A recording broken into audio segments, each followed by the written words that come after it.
Locutors of Trek. On screen.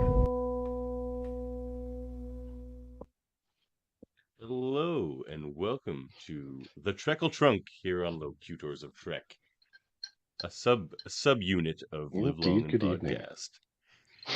And here in the Yes, what right. we pulled out of the Trekle Trunk tonight is 4, or you could say more like 3 and like a third. A bit. 3 and a bit. Yeah. Comic Yeah, books. 3 and a bit. We're Just a titch. we're rushing to catch up to the current. We're getting there because the Day of Blood is upon us. Indeed. So we'll but before we rush too fast, I'm Dave. Across from me here in our virtual space is Davan. We are your Locutors of Trek, a.k.a. Plain Simple Tailors. And welcome back. It's nice to be here again. I'm sipping a beautiful whiskey given to me so generously by the co-cutor across from me, Slancha. Indeed. No, this is no Synthale. It's the real stuff. So your honor is running pretty high. But what if I told you, Dave, that there is greater honor to be found for all of those who follow the red path? Ooh, it would be a tempting thought for any young Klingon who's lost their way after the Dominion War. I think it's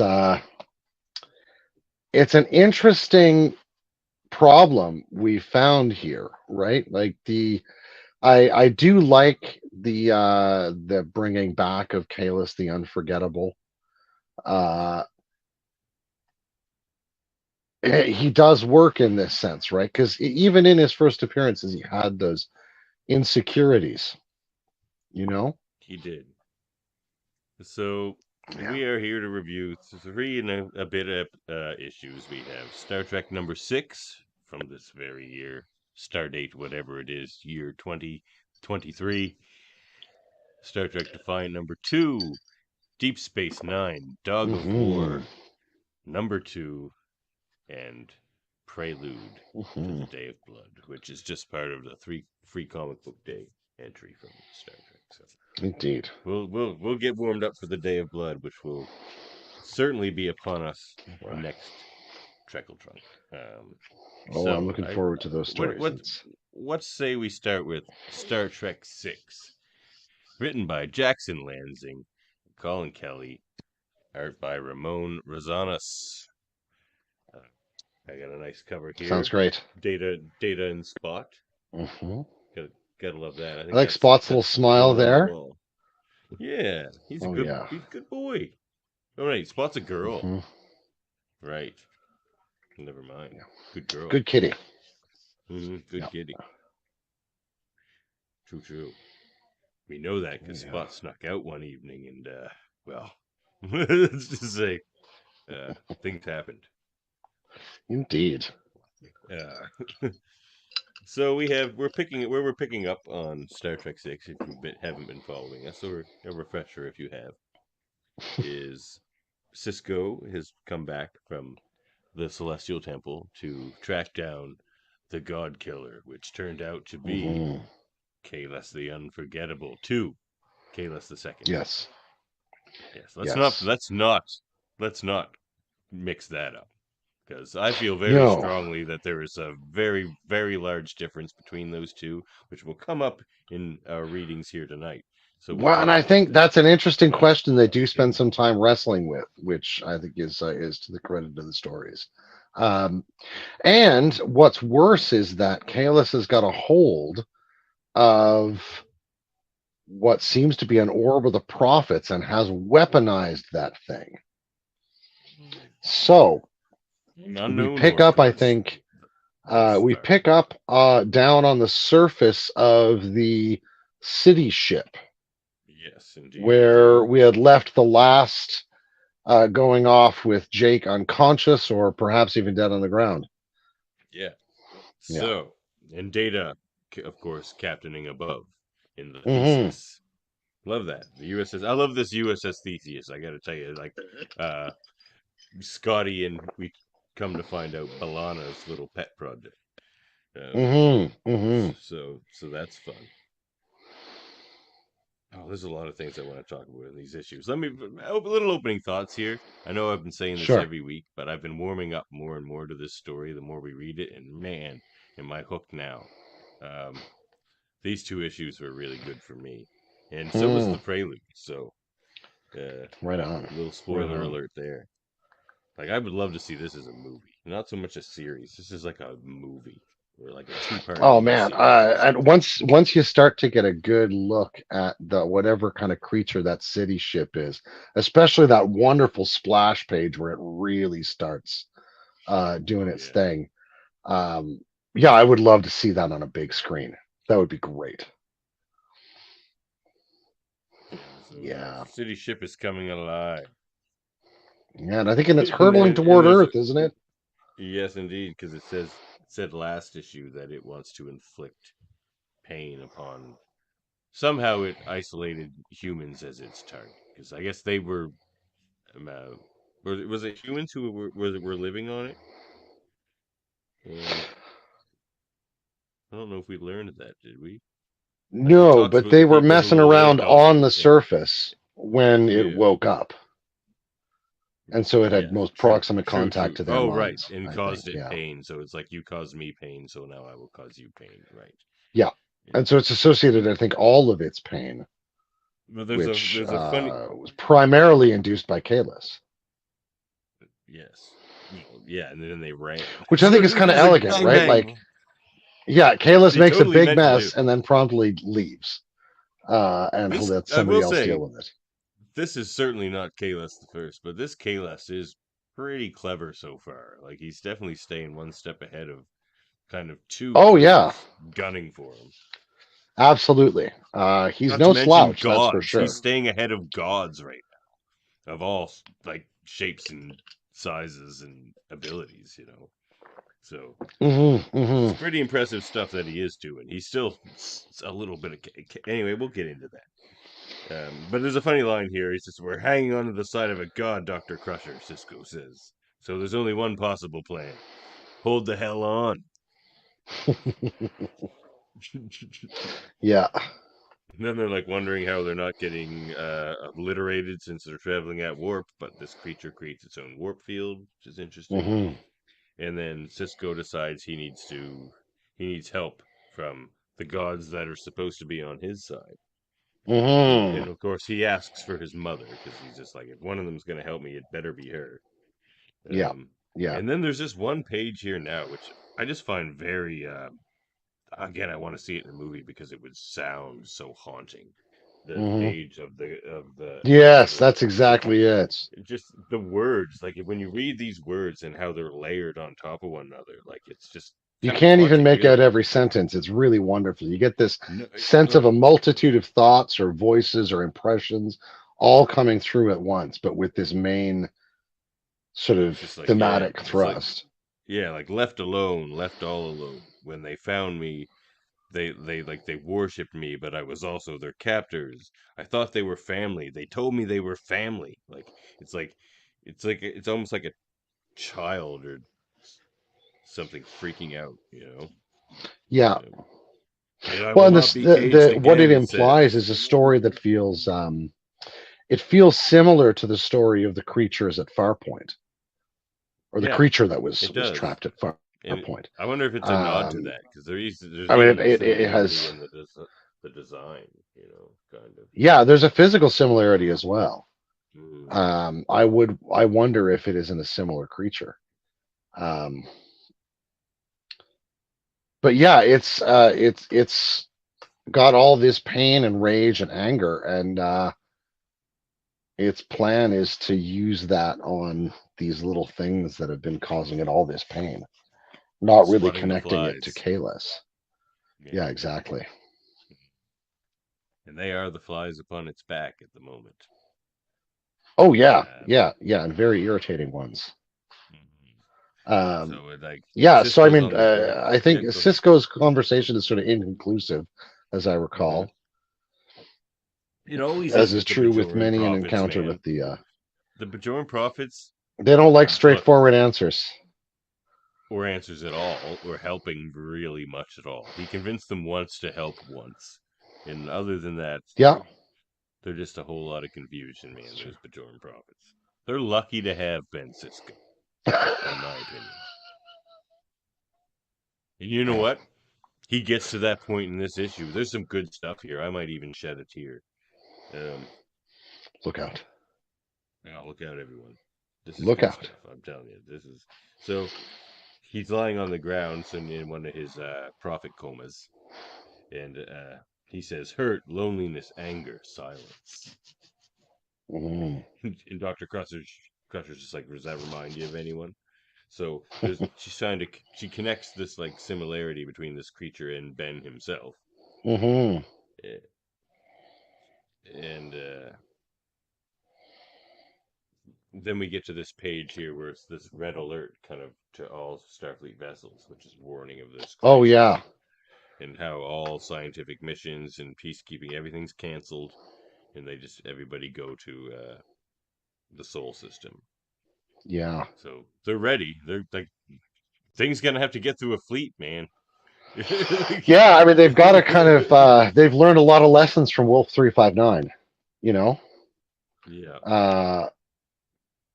And I wonder what sort of fleet it would really run up against. You know what? It sounds like it'd be a they good learned those membership. lessons, though. It's good that they learn those lessons, because Sure. too many times Unfortunate Starfleet how gets they caught learned with- it, but yeah. But think of how many times we see Starfleet with just not enough ships in the right place. Like, so much. Sure. You think they could afford to make the ships, or maybe it takes time. They're huge and complicated endeavors, but still, it's just like they always seem to be caught flat-footed on the amount of ships they have. Yeah, they really do. Certainly, it feels like they're really like the dynamics of something like the post-war drawdown in various armed forces in the West seems kind of implicit in it, right? Like there seems to be a cycle like that for Starfleet. Like when things are going okay, there is. They don't really build ships so fast. They put more time into research, into development, into like exploration, and then again they get caught with their pants down. And like, oh jeepers, let's mobilize into a full scale production economy again. But yeah, you're right. Like that always takes time. Like by TNG season 2, Starfleet was, the Romulans could have came in and really did some damage if they wanted to. Starfleet was pretty complacent by like TNG. They seem to be, yeah. And yeah, then they were pretty comfortable. Worlds happens and things start to change. Yeah, absolutely. Yeah. They start ramping up for the Borg and then the Dominion. Yeah. So they're getting shot at, or like there's this creature creates spatial distortion. And that's affecting planets. It's affecting, of course, the Theseus. And so they're trying to deal with that. Yeah. And then Data, Data. They execute a great maneuver where they bring less harm to more planets, but that's about the most they can do. Yeah, that's about all they can do. And Data's just like, yeah, that's cool though. Do that. Like that's better than nothing. And then Data says to Mr. Scott, he's just like, Mr. Scott, please activate the Theseus's classified propulsion system, because the problem is they can't go fast enough. Yeah. To keep up with this creature. Their max is warp 9.9. Yeah, and Tom's just like, look, we're about to hit transwarp, and like, look, y'all don't want to be salamanders. I've been there. I still have salamander kids out there that need me, and I'm not there for them. Yeah, so, they're on some planet out there. They're out there. Gosh. They'll be very skilled and talented little salamanders. The offspring of Tom Paris and Captain Janeway. I mean, come on. Oh man. Did I say Catherine Captain Janeway? You did. You did. That's pretty funny. That sounds like an excellent way of addressing a captain, though. For some Throw it in the species. middle. Yes. Why not? Jean-Luc Captain Picard. Yeah. Awesome. Catherine Captain like Janeway. You know what we're doing? It works. We'll do that next writer's room if we ever get around to it. Oh yeah. Writer's room's coming back. That's a good segment. So it's Scotty denies it instantly. He's just like, I don't know what you're talking about. Oh yeah. I did not It's know like, what no, you're no, talking about. They I just went like, through look, every file. every time I step on a ship, I read everything about it and everything in its files. It takes me 2 minutes. Why wouldn't I? Like, Exactly. seriously, I'm an android. Yeah. Yeah. So he says, like, normally classified marker would deter most, but he's like, whereas my best friend is a decorated warp drive engineer. So it's like, he has an interest in these things and he can understand these things. Oh yeah. Um, And then he's just no, like, I yeah, forget what they call Torres it. was Is working on the it for months. And Tom's just like, whoa, what do you mean Torres? Like B'Elanna Torres? This was her pet project? And he's just like, yeah, laddie. If you were nice, she was going to let you design the bridge canopy. Like, that's all Tom gets, man. They do this whole ship and Tom gets the bridge canopy. Which they didn't even can't give get him. no He must have not respect. been good. No, he must not have been behaving. That tracks. Seriously. It does. No, For Tom Paris. Let's be it honest. does. I mean, clearly, like, we'll see in the next issue, B'Elanna's not quite behaving either. So, well, it's, which No, tracks. also true. Those two are like the ultimate, just like disaster couple that they work together Oh, they because really they kind have of like careen through cohesive life. disasterism. You know, Yeah, yeah. I love them. No, They're they're great. just like their life is like billiard balls colliding. It's awesome. But another funny nod at or kind of poke at Tom Paris. Scotty's just like, yeah, I've been telling people for years that transwarp is a dead end. It's like, salamanders, but like, so we call this proto warp, Proto warp. That's right. which interesting So we're not doing ties quantum into slipstream here. We're not doing that stuff. We're doing So what does it what's tie this into? Prodigy. In Star Oh, Trek right. Prodigy, they use proto warp. So nice little nod there. Oh yeah. So I wonder if Scotty designed the But this proto is a stuff. proto warp Oh drive man, that's my only head's going to spinning give now. them. My head's spinning. It's only going to give them a certain amount of time, though, right? This proto warp drive, as I recall. Sure, likely, but how much Yeah, proto warp do you need to get where you're going? it's pretty fast. Likely so. Yeah, yeah. So then Um, Crusher's calling out Ben. She's trying to talk to Ben and not the emissary of the prophets. She's just like, Ben, not whatever else. And she mhm. tells him how, like, he needs to act now, but he also needs to act in the interest of his family and, like, appreciate that moment because she lost Jack without ever getting to say goodbye because she just got a notification. Oh, by the way, Jack didn't make it back. And then Yeah, she had to watch Wesley become a trans-dimensional being and never see him again. So it's like, of course, this is before well, this conflict with Picard, I guess, doesn't it? This story, because there's no Jack Crusher, or is there? And she's still doing these things. well, she Okay, may yeah, not you know know a what? whole She lot could about that, because Jack Crusher went to school on Earth in England, and that's why he talks like that. So she could still off be doing these crazy adventures. Sure, No, absolutely. but Data hasn't seen her in 20 years. Okay, so here we go.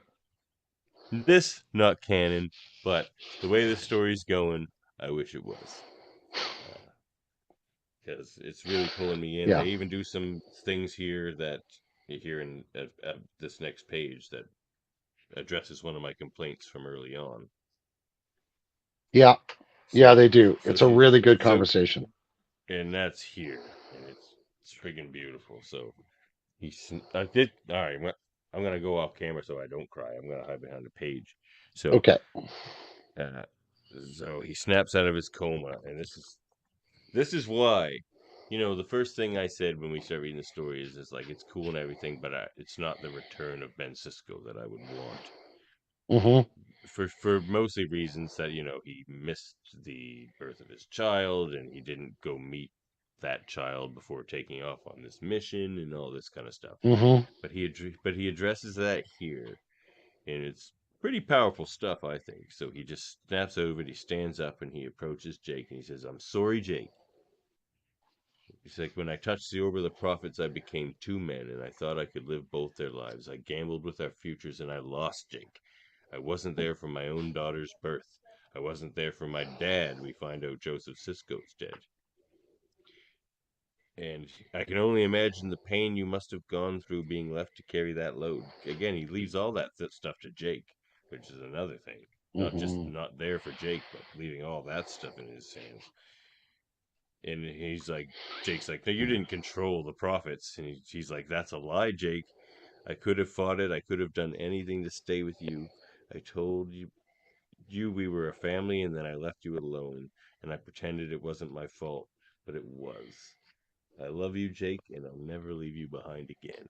So that page does a lot of work for me as far as my complaints go. Yeah. One of the things I liked, as much as the reconciliation that's there between Ben and Jake, is that that's a moment where they're also telling this Star Trek story in a really beautifully Star Trek way, right? That's the B plot against which the larger problem of the mess Kahless has left behind as he goes merrily off to do his next insane thing is carrying on, right? Like there's a beautiful sort of mirroring and resonance between those two stories in terms of their central concern. And you know, it was very elegantly done. Yeah, You know, beautiful embrace there. Yeah. It was. He got to the point where I wanted him to be at. I mean, you know what? You pop out of that celestial temple, you're still like high on that and on the mission they've given you. And you know, it took him a little bit to snap out of that. And a little bit of counseling from Dr. Crusher, who was like, which that comes up. Yeah. And in that sense, it's a really interesting pacing choice too. To leave this for a moment where the story is kind of beginning to turn. Yeah. Yeah, it is interesting. Throw that great dramatic moment into this hardcore action, what would be an action sort of tension moment. Yeah. Yeah, very interesting. This is good stuff. I'm telling you. It's got a great structure. Yeah, it's a well-told story that way. You know, another thing is a lot of the character combinations in this and Defiant I'm really enjoying. And one of them is the Sisko. I enjoy Sisko and Data, but I really like this Sisko Crusher relationship a lot. There were times on Deep Space Nine where he could have used a person like her. I mean, Dax was sort of that, but he has so much kind of weird back story with Dax. It's different and stuff. Yeah, she's a unique character, Dr. Crusher, and doesn't get her due, I think, a lot of the time. Well, she gets a really interesting role to play here. Mm-hmm. Yeah, I do like that. As she did in Picard season 3. That's true. Yeah. What was that? Yeah. So then the creature that they are on was listening the entire time, and did feel some sort of connection and kinship with Ben Sisko, and Sisko realizes that. He's like, "Oh, you were listening," and the creature says to him, "I understand." So backs down. The creature backs down. The fleet backs down. The fleet was all ready. Fleet was coming in, gunning. Yeah. There we've got. It looks like a Picard season 2 fleet where they all seem to be the same ship.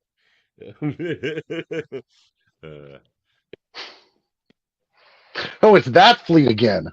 It's that fleet again. Yeah. Riker's fleet. That's right. He could be. He's not in this story. Maybe he's sitting there running that fleet. War 1, 2, 3, 4. I'm glad. 6, 7, Riker is again with the character choices. Riker's not a character you could have in this story. There's a lot of characters in Star Trek that would not work in this story, from Deep Space Nine and TNG and Voyager. It's interesting, eh? No, they did a really good selection that way. Really did. And almost especially in Defiant when we get there. Oh yeah. So Sisko talks to the fleet. He's like, "Hold your fire." Data's like, "Thank you for coming back." Data was really not enjoying being in command here. Like, there's certain times there was one point where he's just like, "I am experiencing overwhelming stress." Oh, I love that moment. He's just, "I am experiencing overwhelming stress." Yeah, and Paris is like, "Well, maybe, turn that off then." But he doesn't. He chooses not to. He chooses to power through it, which is great. And there's another point when they come up with that plan. He's just like, I'm experiencing pride. Oh yeah, that was lovely. Yeah, it's great. Yeah, so they capture that little Brent Spiner data smile very well. This is easily the best issue of this run so far. This is, for me. Art-wise, I think it's also probably the strongest. Very good. Like the big splashy pages of that city ship are gorgeous. Oh, now we come to something, and maybe I should come back to it after we finish the story, which is only a couple more pages, which is Once Bitten by Jake Sisko. I want to come back. Oh yeah. I liked that a lot. So Sisko's in his ready room, or I assume it's his ready room. I don't think he has an office like he did on the station on the Theseus. I don't imagine so, no. No. So they're talking about Worf, and Crusher's wondering if he is okay. So they're like, I don't know, but it's Sisko and Data and Crusher in the room, and she walks in, and Sisko's like, I wanted Mr. Data here for this. And this is where he mentions, because again, she helped him a lot out during this series so far, as far as like just processing his thoughts and kind of getting back to himself. And he, a promotion for her, wants to make her second officer behind Data. Yeah. And she's just like, well, I'm going to continue to push you. And he's just like, well, that's absolutely what I want. that's what I want. Yeah. Yeah. Of all the captains, he appreciates that the most, I find. Yeah. Well, he got such wonderful doses of that with Kira. Yeah. Yes, exactly. Kira. And he had to get used to that at first. You got to learn to like it with Kira, because you're not going to get anything else. No, you're not. You're not. I love Kira. She's got one of the greatest character introductions of the whole thing, which is like, and what do you want? What do you want? Well, you want the office? That's what he's like, yes, well, you know. But first I was going to say hi, and then take the office. Oh, man. So good. But Sisko's speaking to his crew, and he's just like, it's a pleasure to serve with you, and we're going home. So they're headed to Deep Space Nine. We're heading home, baby. We're heading home. As you can see, here on Locutors, a Trek, that is also our home. Indeed. Well, it's a little different. We have a giant microphone at the top of our station, but still beautiful pylons. I think of it more like a hood ornament, Yeah, well, but yet functional. When the That's chief true. is on. If the chief isn't there, not functional. So, what do you think of that issue? What do you think, or this story, where it's going? Well, again, I thought this was a really elegantly written issue. I liked it that we got a pause from sort of being freaked out about the fact that Kahless was showing up, because that's a big splash of the last couple of issues.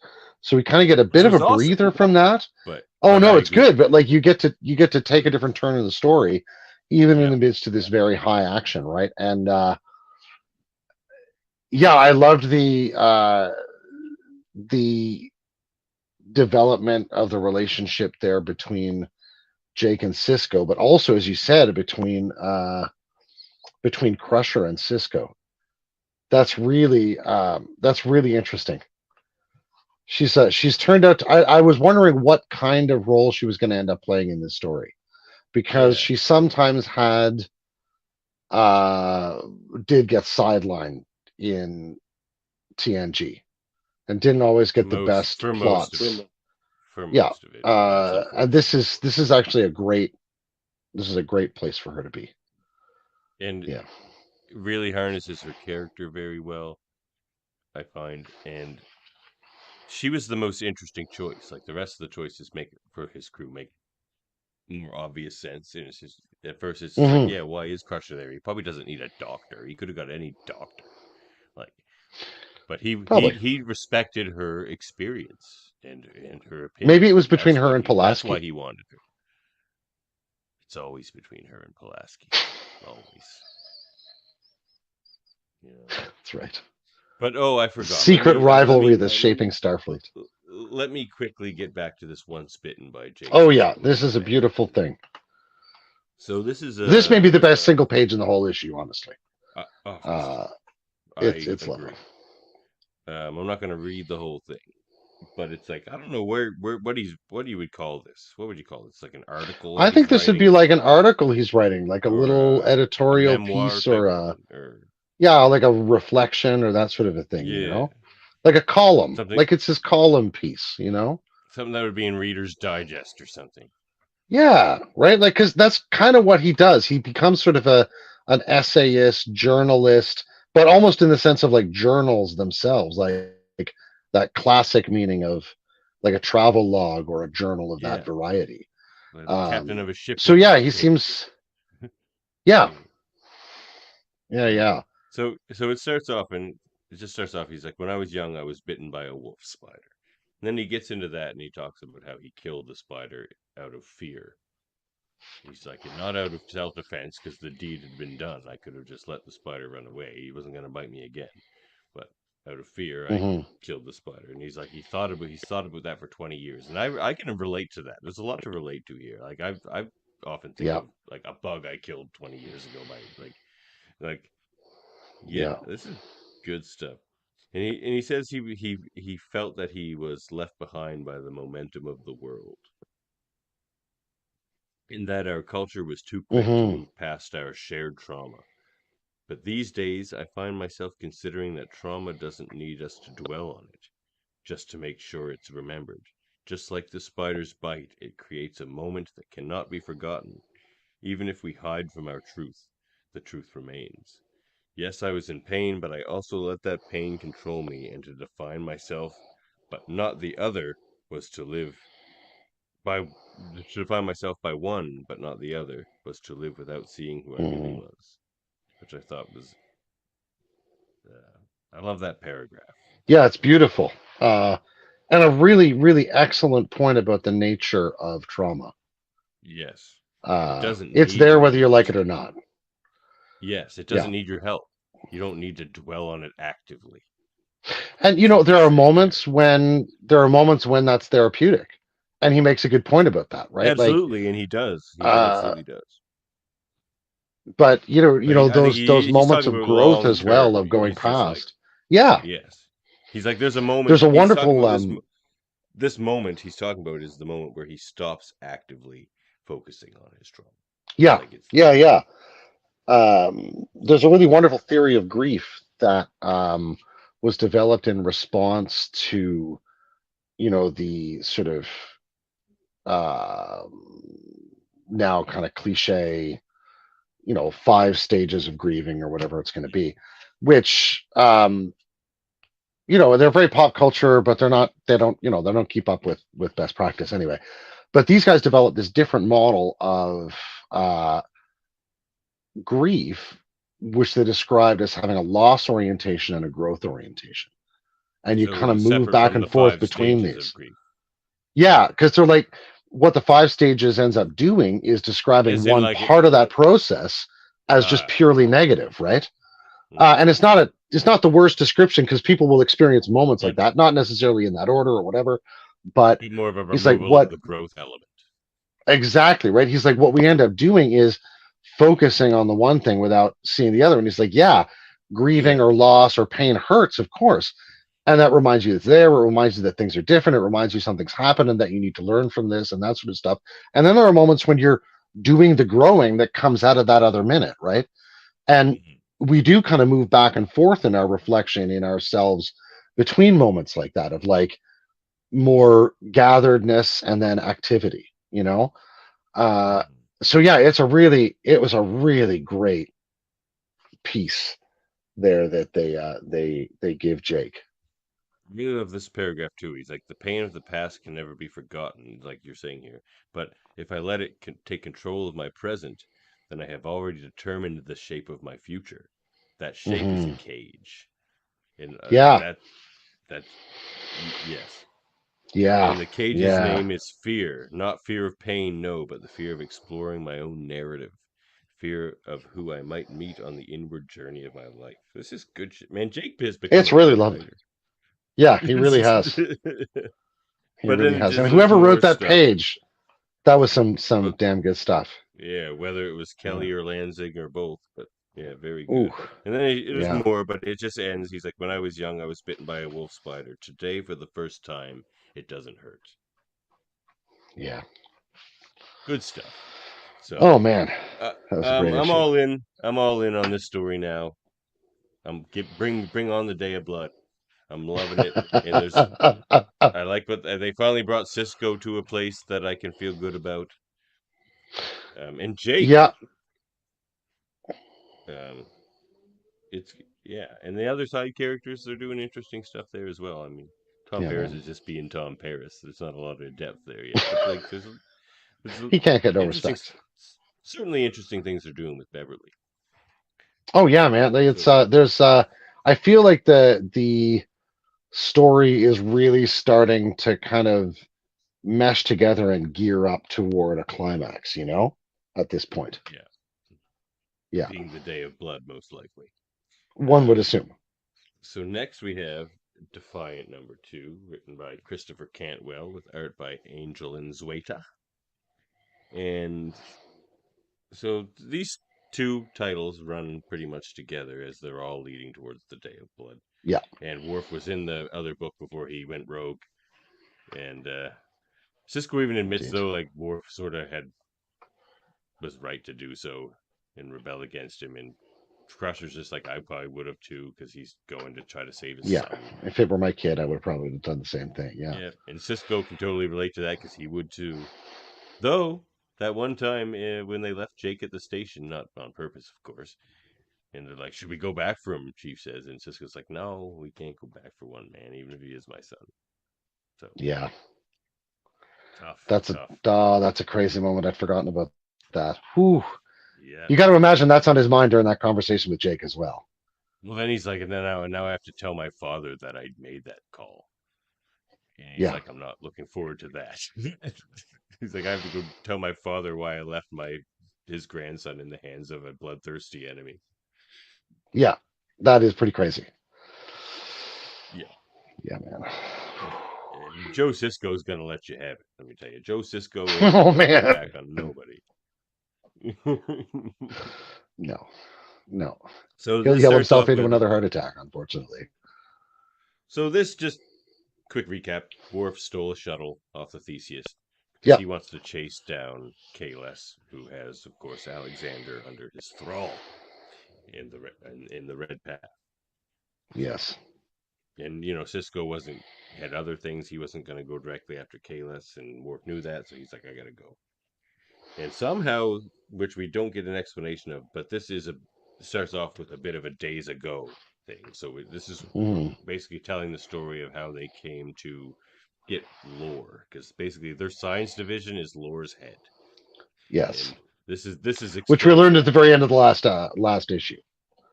Yes. Oh, and also they're not in a shuttle anymore. He stole the Defiant. So yay. Of course, it's called the Defiant. Yay. Yeah. The Defiant. The ultimate hero ship. Or at least it's true. One of them. It's a tough little ship. Little. Well, it is little. It is little. It is. It's meant to have a slim profile, right? And its engines aren't, hence the problem with the shaking. Regular ship engines, tiny ship. Right? Yeah, it's true. And more than regular ship it's like weapons, a monster truck engines on a motorcycle. It's crazy. Yeah. With like flamethrowers all over it. Yeah, exactly. Right. Something straight out of Mad Max is basically what that with like a Starfleet kind of skin on it. Yeah. Hey, you know what? I think we've really come down to a scientific explanation of the Defiant. It's Mad Max in Star Trek. They just they need that guy with the guitar from Fury Road out the front of it. Oh yeah, be great. They do. That should be us. Plain Simple Tailors. That would be amazing. We're the mad. Just strap the Plain Simple Tailors up to the universe. See, just give me a spacesuit, strap me to the front of that thing, keep me in the warp bubble. It'll be great. I look like I live in a dystopian society. Come on now. Yeah. I look like I've suffered the ravages of a dystopian society.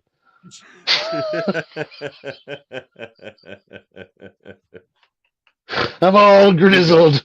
My ears are grizzled and my eyes are gray. Oh, man. So, all right. The one interaction After that slight diversion. The one thing we don't get backstory on yet is how Spock became to be Worf's first officer. Other than the fact, as we've discussed many times, Spock's the ultimate cowboy. In fact, I'm probably going to pose that question on a Debate 9 sometime. It's like, of all the rogues and stuff. Oh, that's great. Yeah. Kirk and all of them, is Spock more of a rogue than all of them? Because I think you could make a case there. Well, I mean, how many times has he stolen some starship or other? And he's like a professional starship jacker at this point. Yes, he is, and he uses Vulcan logic to like legitimize and like explain away all these crazy decisions he makes all the time. Oh yeah. So, I'm just gonna go to Romulus. It'll be fine. He does it like 3 times in this issue. So they're talking about how the last target of Kahless seems like it had been attacked by the crystalline entities. Like it's showing a lot of the same readings. Mm-hmm. And they're like, well, how can that be? And then they remember that Kahless, with his weapon, had destroyed all of the crystalline entities as far as we know. Mm-hmm. So then they surmise that somehow Kahless is not only destroying these god creatures, but then somehow absorbing their powers and their energies. Yeah, somehow learning how they produce their effects. Yeah. Yeah, like crazy. Yeah. In the hands of a Klingon, no less. Yeah, which I mean really just signifies assured destruction for everyone around him. Yeah, the Beta Quadrant is gonna be all Klingon. Yeah. And then from there on out. So yeah, they beam down to that planet and they figure all that out. And then this is an interesting thing. So Spock says, a theory, Captain. If Kahless seeks to murder gods, but then retains the powers of his victims for himself, would that not, in turn, make him, in effect, a god as well? And Worf's just like classic Worf. He never entertains anybody's theories ever. Like he just goes, it would only make him a hypocrite. Yeah. I do like his answer though. Yes, the original. No, he's a Klingon. Yeah. That's not theologically possible. Yeah. Was sought to like free Klingons from the oppression of the gods. But yeah, precisely. So that from that point forward, a Klingon needed only honor and strength to forge their own destiny. He's like, but this Kahless too, a perverse clone, he says. That he made the friggin' Emperor. So Worf, well, this is what this is. This is Worf is not just going after Alexander, cleaning up his own mess. Yep. There's a lot of messes here. There certainly is. He's like, he's warped their theology into a power-hungry, like, rampage. Yeah. Spork's like, but if he's not a clone, is he not the perfect copy of Kahless? Now, this is the really interesting question, yeah.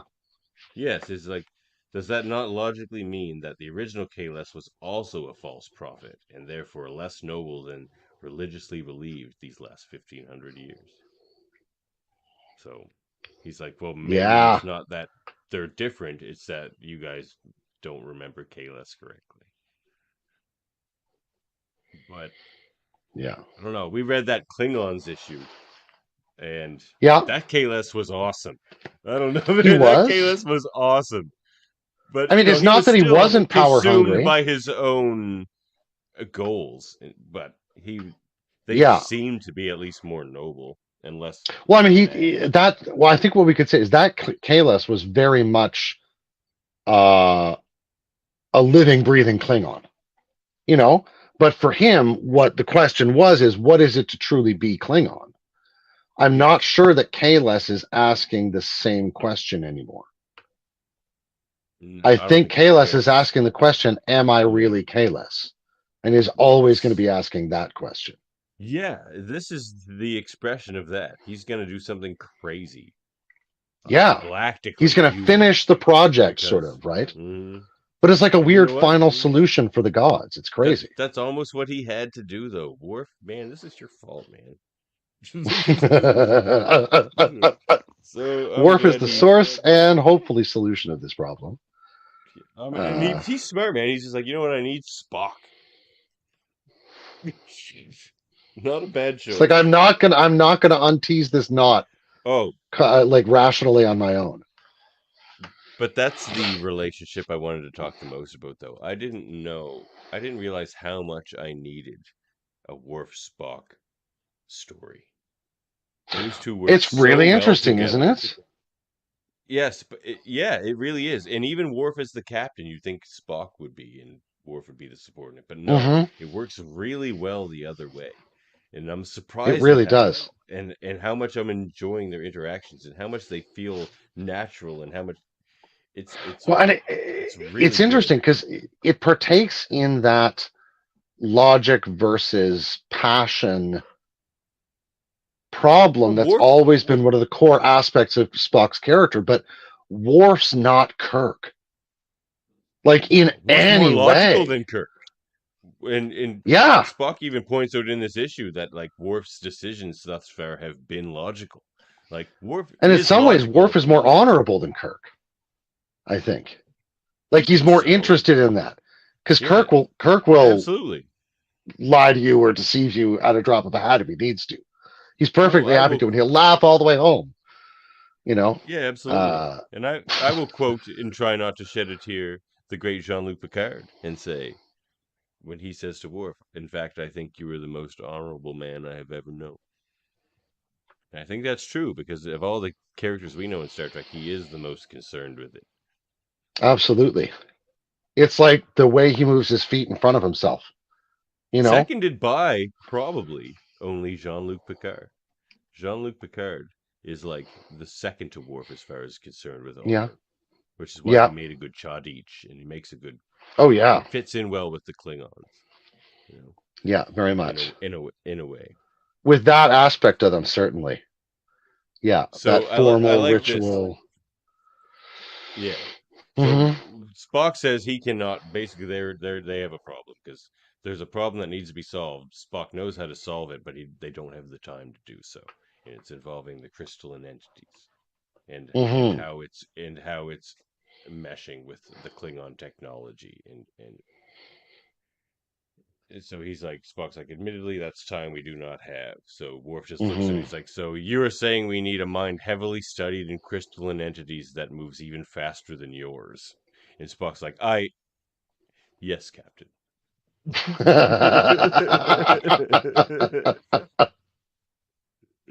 I love the relationship. God, it's good. Because they're both so direct as well. And it just works. Yeah, and they're not bothered by each other's directness either. They actually are like, they respect it. They're like, oh yeah, like just give it to me straight. Just get shit done fast. Yeah, which they need to. Well, this is effective and reasonable. Let's go steal his head.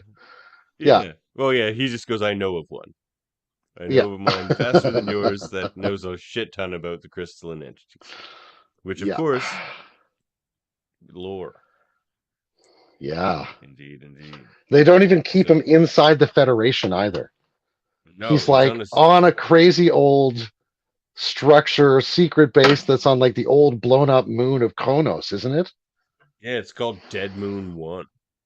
That's right. So is it on Praxis? It's a great name for a base. Is it like a piece I think it's on Praxis? Praxis, yeah. Like a piece I think of so. Praxis. Well, that's friggin' a cool callback. Yeah. These 2 issues tonight are super layered. Well, there's a lot of weird undiscovered country content in there. Remember like from TNG? The Section 31 dudes. Yeah, but yeah, exactly. They were from a season 1, season 2 episode. The first for Luoxana Troy's first arrival, I think. Yes. Yeah. They were there to meet with like then they did the fish species. The people. Yeah. So they're at Worf and Spock sneak into Dead Moon 1 Ops room, which is the Section 31 station. So everyone, of course, is wearing black. That's their Section 31. Yeah, they've got all kind of cool infiltrator ninja kind of costume thing that Worf and all those dudes are in. Yeah. It's like It's Worf pretty. and Spock doing Black Ops. Anyway, it's pretty I funny. love it. So Spock reminds Worf before going in that phasering a fellow Starfleet officer is a mandatory 3 years in correctional facility. And Worf's just like, well, they're Section 31, so they're not necessarily Starfleet. And But who's then going to want when to they, admit they're out here anyway? well, that You comes to know. play. But Worf instead just kicks the guy in the face. And he's just like, I said 3 years imprisonment. He's like, I did not fire my phaser. He's like, the sentence term is the same for physical assault. So he didn't save himself anything. That's pretty funny. So they're in, and then they find Lore, and they sneak out, and then they activate Lore. Oh, I think I've lost Dave here. Can you hear me? Well, Oh, and we're back. oh, you're back. I can hear you now. Hey. You froze up there for a sec. Oh yeah. So they snuck out with Lore, and they activate Lore, and the first thing Lore says is, I love this. Is Lore? What do you think the first thing Lore would say after all that shit he's been through with like Worf and the TNG guys? They activate him. He's just like, I mean, maybe I should start with, I'm sorry.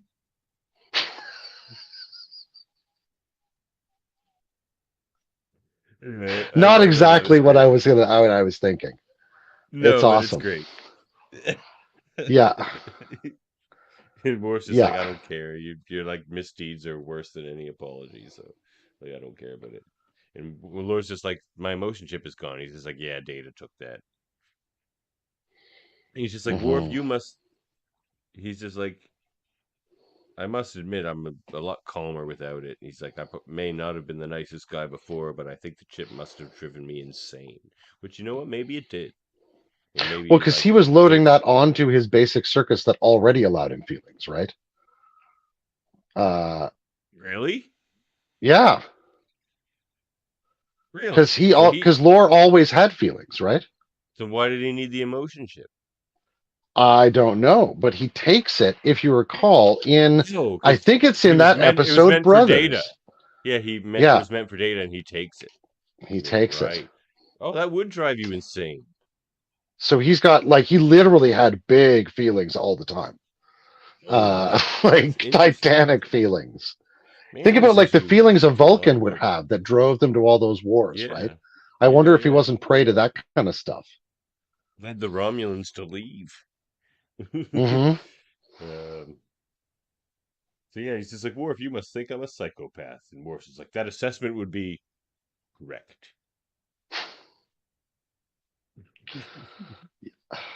Not a good guy. And Lore's just like, you shouldn't have powered me back on. And he's like, yeah, but we need you for a thing. And he's like, will you help us? And he's like, well, sure, why not? I'm not angry anymore. He was like, at least I'm doing something good for a change, yeah. Yeah, Worf tells him he can atone for some of the misdeeds he's done.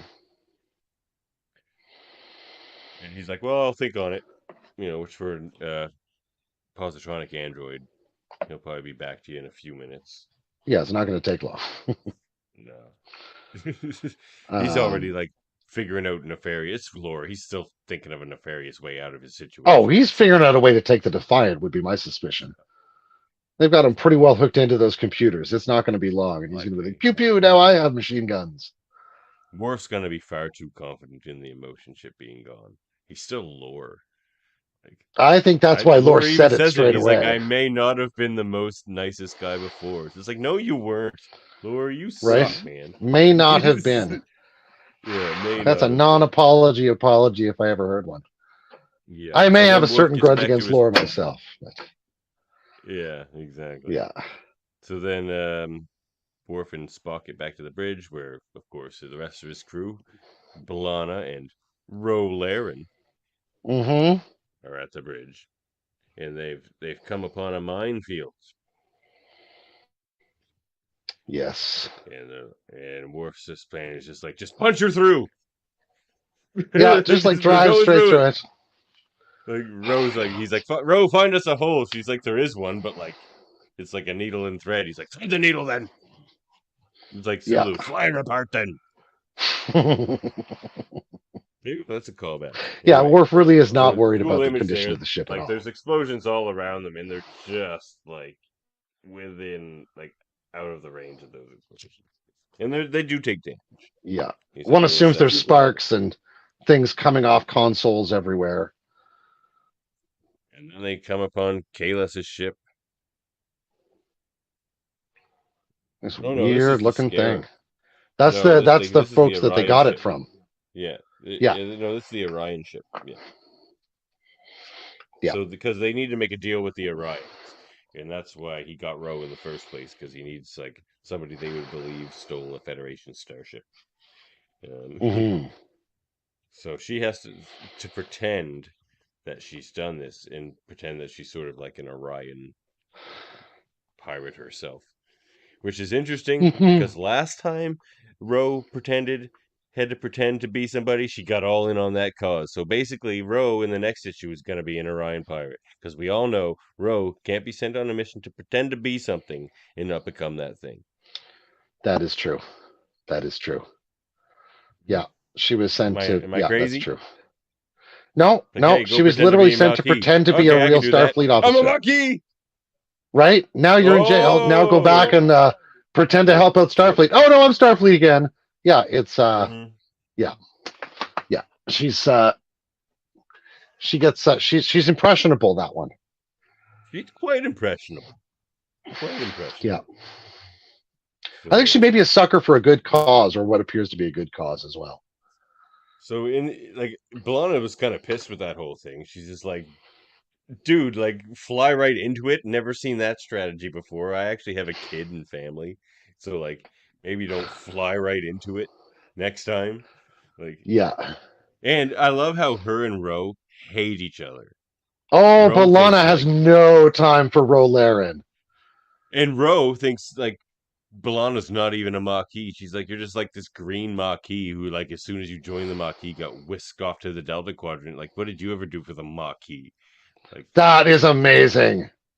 Yeah, man, that's a cool, like, again, good character choice. Like, that's a really interesting dynamic between those two. Yeah, yeah. And Torres is not going to put up with that for 1 second. Spock is remarkable. 2 violations of the Treaty of Algernon in 3 days. Because they fire on. Yeah, they're using that cloaking device all over the place. Yeah, they fire on that ship first because the ship didn't buy any of Ro's stuff. They just like fired up their weapons. So they fired first. So then they believe Ro. They're like, all right, well, Federation wouldn't have fired first. So they're after the transponder code. Of Kahless. So they can follow him. Kahless. Yeah. Yeah. Which means his ship, the Couve Vo Kahless, means honor the voice of Kahless. Yes. So they're like, well, what do you have to offer for this transponder code? And Spock's just like, trilithium. And they just like cut the feed, and they're just like, dude, what? And the B'Elanna's like, yeah, what? And Ro's like, yeah, what? Like, we don't have trilithium. Like, what are you talking about? That shit's crazy. We definitely don't have like, it. I love the page of. Yeah, but they don't know that. There's a 1-pager in the issue that talks about the laws pertaining to trilithium, and anyone with more than 0.031 nanograms is subject to serious legal sanction. Like, you just can't have any amount of this stuff. 0.031 nanograms like 10 times. They're just like, yeah, I know. They're like, this is a very specific amount, people.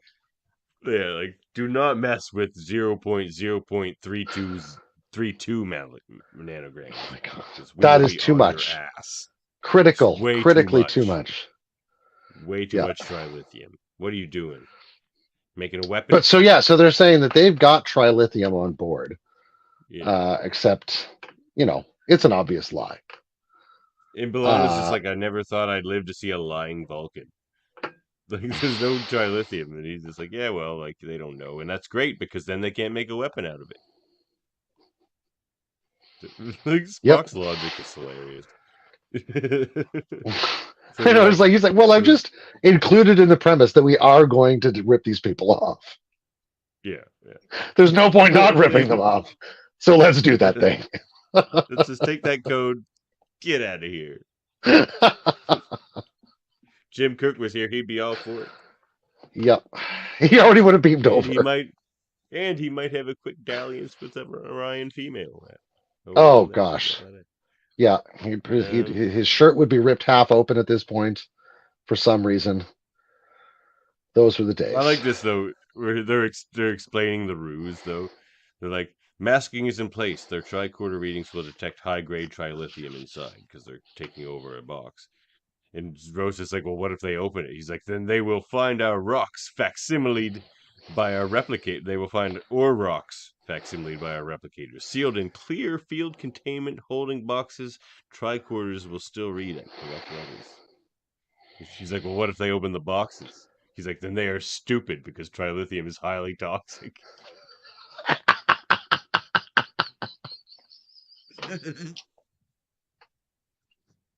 What could possibly go wrong? I love it. They are stupid. It reminds me of Drax, that answer does. You know. Kind of. Then they are stupid. My reflexes are very fast. So they beam over the ship, and they immediately have weapons pulled on them, and that's the end of the issue.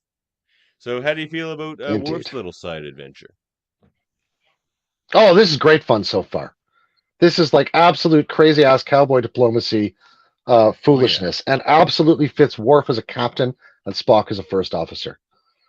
This is a great ragtag band of misfits story.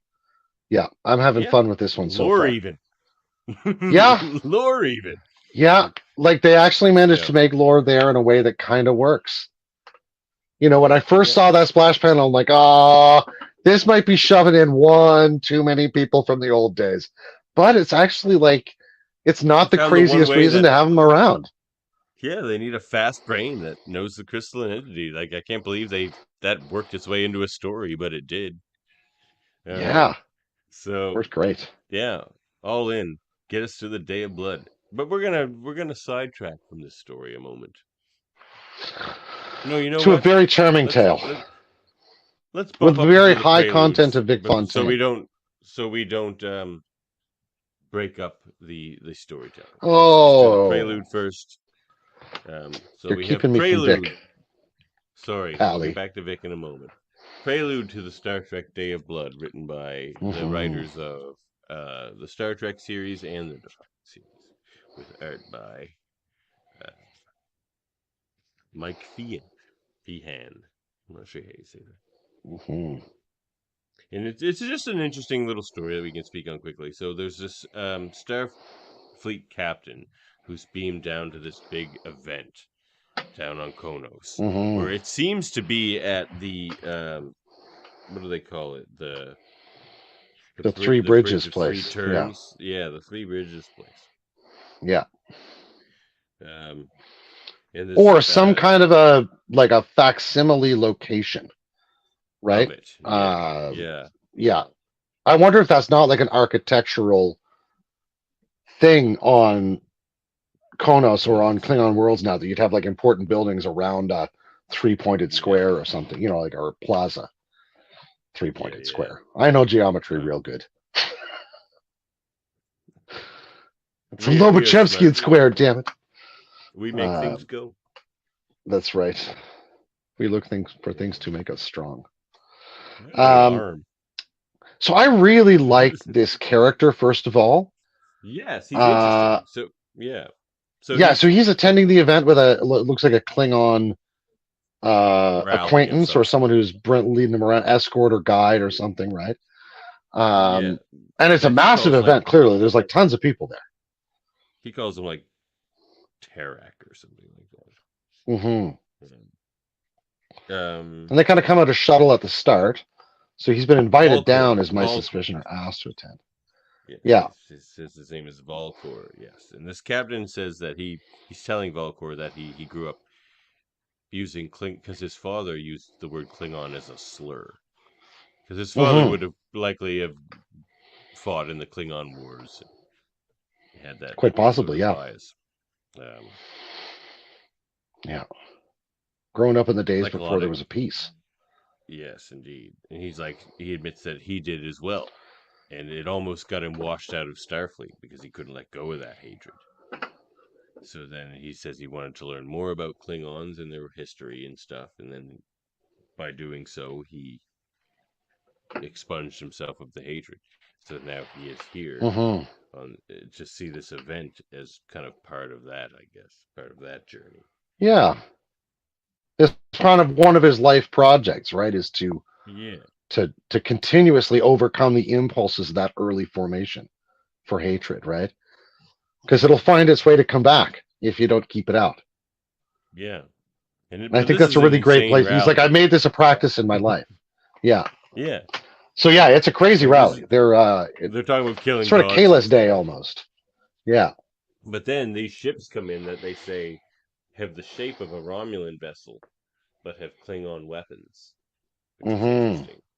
Which they do. They kind of look like a Valdor class Romulan vessel. They do, yeah. Closest to anything. But then now we know the Romulans and Klingons have collaborated on ship design and production before, so there could be multiple reasons for this. But I do get a Duras feel of Romulans getting into Klingon affairs here, as a possibility, anyway. Yeah. So then, maybe he purchased ships from them. Come out of nowhere. Start killing people, which is, of course, the Kahless's Red Path. And they're all like, for the Red Path.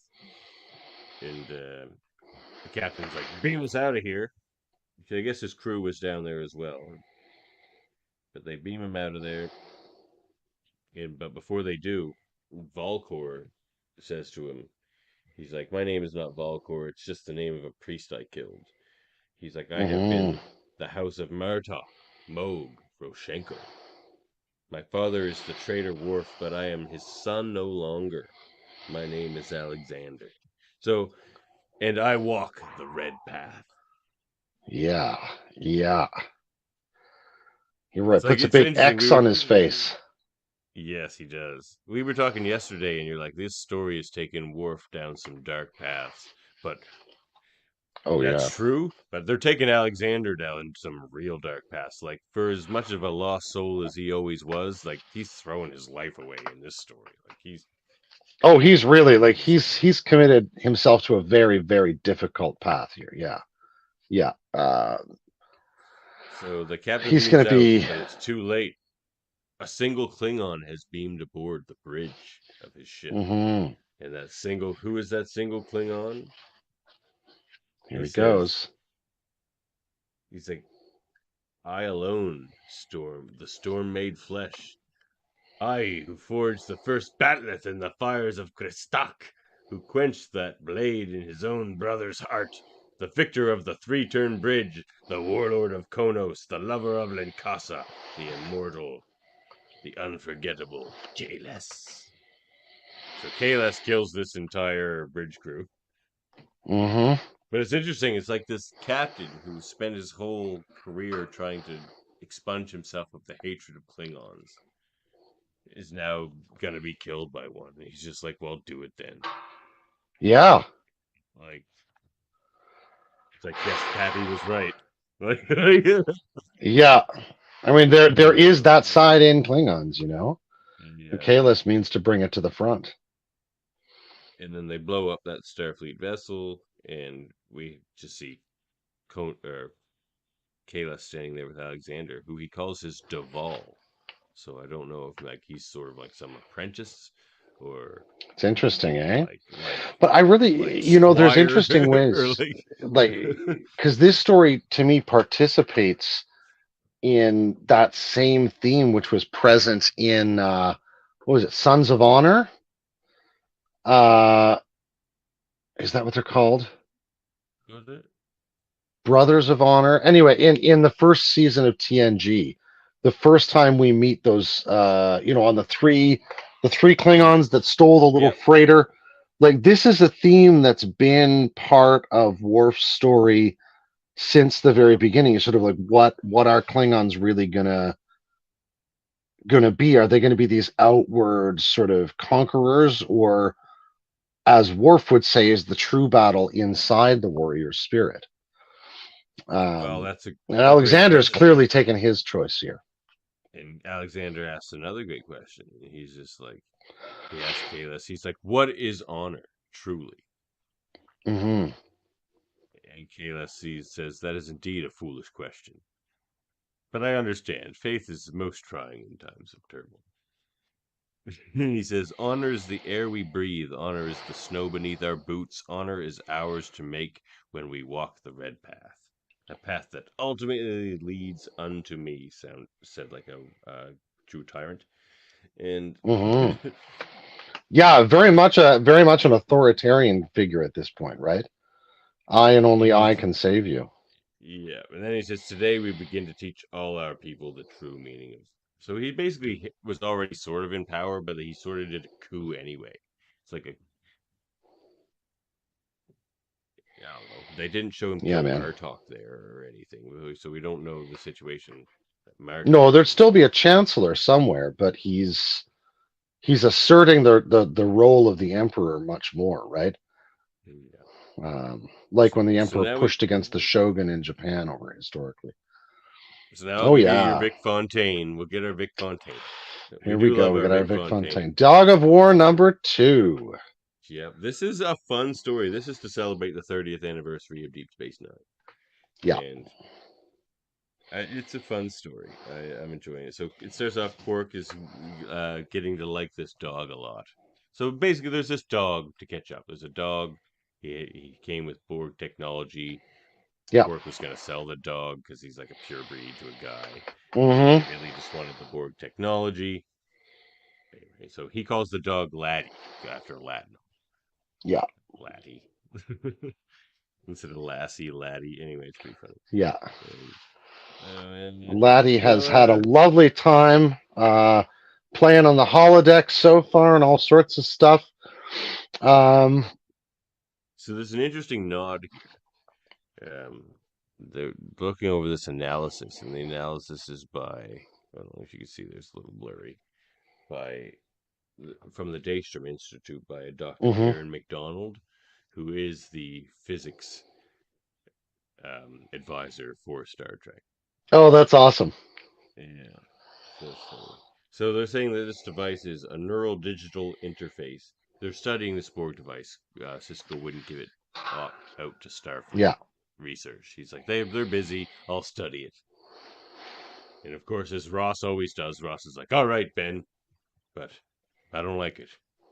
Yeah. It's like, I know I It's can't really basically, stop you at all. yeah. But they're saying it's a neural digital interface capable of instant two-way communication across networks. It also signals interact and amplify the user's brainwave activity, and also command, query, and coordination controlled by thought. Hmm. So quite the device. Sounds very Borgy. Oh, yeah. And turns out here he is. Vic's running a dog park as part of his Oh, he's having a casino. great time.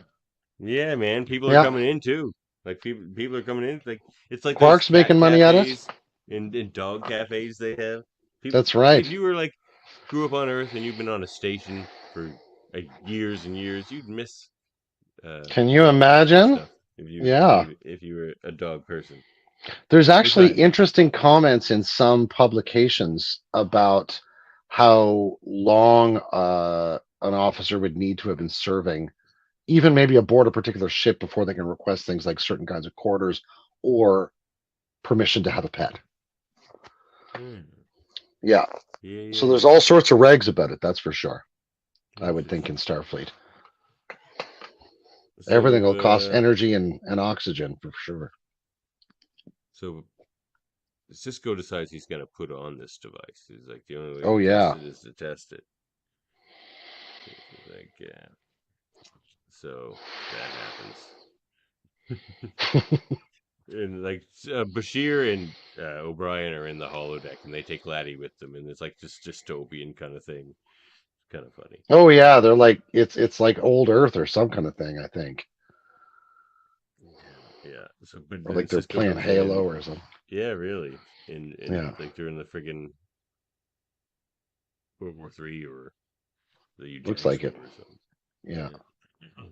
So Sisko Their comes kind in of and stuff, closes off anyway. their program, but he says he wants Chief to stay for a minute, and he puts on the device.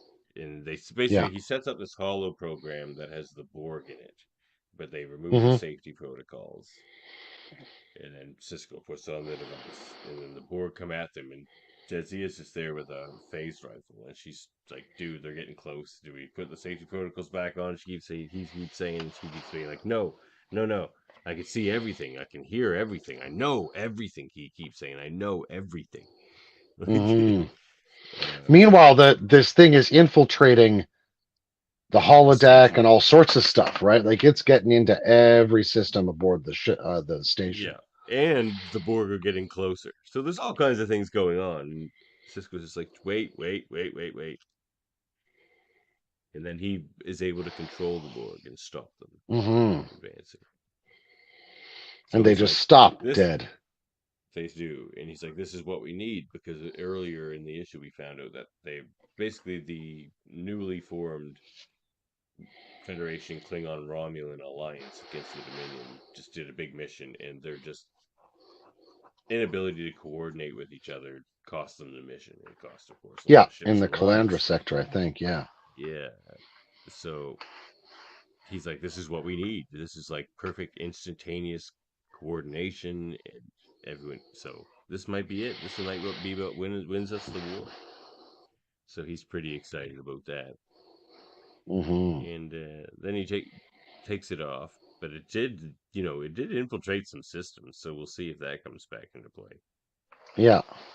But it seems to have this ability to just reach right out to any kind of computer systems or electronic systems nearby. Yeah. And nearby seems to be a pretty relative term. Like the whole station at once. Yeah. So then we cut to Quark's bar, and Garrick's sitting there, and he's just like, I don't like him, but I don't, or I like him, but I don't trust him. And he's talking about the dog. And Quark's just like, why is he the target of your suspicion? He's just like, you're like, never trust any creature that adorable. I'd much rather spend time with a Cardassian Regnars. Oh yeah, that's right. And we know the time he spent with Regnars and lizards out in the desert. That's for sure. Indeed, we do. Great book. Read it. Or wait, because soon is the audiobook with him reading it is coming out. And even though I've read the book, I'll listen to that audiobook. And speaking of books, oh yeah, the autobiography of Ben Sisko's coming out, and we'll be interviewing here on Locutors of Trek. Well, that's right. In the coming weeks, that's right. Yes, in the coming week, Derek Tyler Attico. Very exciting. Everyone on this ship loves this dog, or everyone on the station, like pretty much every character at some point has referred to him as a really good boy. Yes, he's a really good boy. Yeah, good Chief's just like sees him because he's a corgi. He's just like, oh, he's stocky and like and strong, like it's that Welsh blood. He's just like, he says to the dog, it's like my ancestors and your ancestors could have been neighbors. Yeah, that's right. They're all just like sitting there baby talking this creature. It's lovely. Yeah, they love this dog. Pretty funny. Yeah. This is sort of a charming story. This could totally have been a funny Deep Space Nine B plot. It would have been great. Yeah.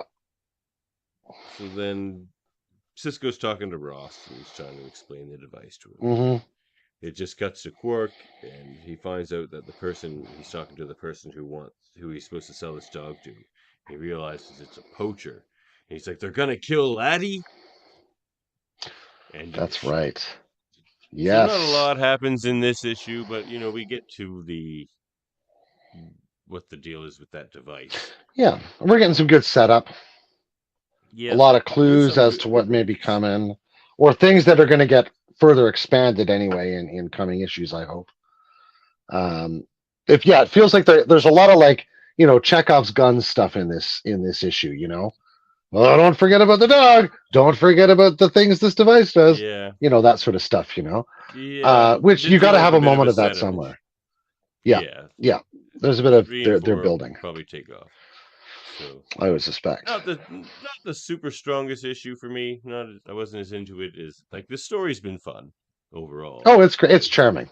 But Yeah. I'm a little higher on this lead up to the day. Well, I think we could say this story has yet to get its zoomies. Yes. Yes. Indeed, but there's more issues to come. I believe it's a 5-issue series, actually. Oh, right on. Okay. So That should be enough to brings tell a us lovely to story. a close here for this evening. I think it does. Did you Yeah. know, Dave, that we are part of a united federation of podcasts? In pods we trust. Here at Live Long and Podcast, which we are a division of. That's the handsome crew. There we are. Dave with his happy phaser there. You see that? There on That's the left right. middle. Yeah. What's he doing with that That's phaser? right. I don't know. Where'd you get that, Dave? You're not supposed to have that. What? No. This one's mine. Nobody else has a phaser. That's right. See? I see a threat. Actually, I'm just It's a on cameraman. So we have show reviews over at the Command Division. We have Radio Theater in our Ops Division, and the Science Division, also pretty much run by me. We do lots of things, but Dave too in a way, because everything in that Science Division is basically a spin-off of Locutors of Trek here. It's true. For the most part. We have our own tiny empire. I do have some ideas for the Science Division, but we do debates Wonderful. over there. We do we launch probes occasionally. We do. Yeah. Sometimes we even write a story. When we get to it. Yeah. When we get to I'm collating. I finally found stuff, so I'm going to rewatch the episode and we'll be all set. For a good year, so it's going to Oh my God. It's going to have to be good. Yeah. Yeah. Make it our annual episode. Animated review show on Tuesdays with me and Andre Mayet, where we talk all things X-Men the Animated Series and the new show releasing next year. And we do interviews with the likes of actors and writers, and showrunners, and artists of that show. Most recently, Mr. Sinister, and next, the voice actor who played Nightcrawler. So, mein Gott! So look forward to that. Yes, indeed. And we also join my co-host Andre on from that show on Graphic Histories podcast. His next one will be with Eisner Woodring artist Steve Rude. So check that out. Nice. Yes, and there's also Hold Up a Movie podcast, the last of my podcasts that I'll mention. Where me and Chris Murphy talk about movies. We pick 3 movies. It's fun. Check it out. They're all in a theme. I think old movies are better. He thinks new movies are better. We find the common ground between those two ideas is what it seems to be happening. And also Super Mater Brothers, they review reality shows, and also we have the Mary Mater Marvel Society over there, talking about Marvel stuff. And there's Eamon on Track, where he reviews albums, talks about albums. His guest brings an album, and Eamon and his guests, they talk about it. So you should be on that show sometime, Dave. Bring an album. Oh, that sounds like great fun. Oh yeah. Yeah, man. And there's also Trivial Debates, debate show we have here on the network, and of course the Hellbound podcast with Alex Blackburn and Michael Chan. So we have lots going on. And oodles. As far as us goes, you can find us on Facebook, YouTube, and Twitch, or wherever you get your podcasts. Contact us at locutorsoftrek@gmail.com. Actually, I think I just got a message saying that's been so inactive, they're going to shut it down. So I'm going to go in there and get it not shut down. I should send us an email today, in that case. Someone should. Send us an email so it doesn't get shut down. Yeah. Help a locutor out, would you? Just send us a string of binary. It'll be great. I think that's all we have to say for tonight. Okay. Except for all one thing. Which is... end transmission. Locutors.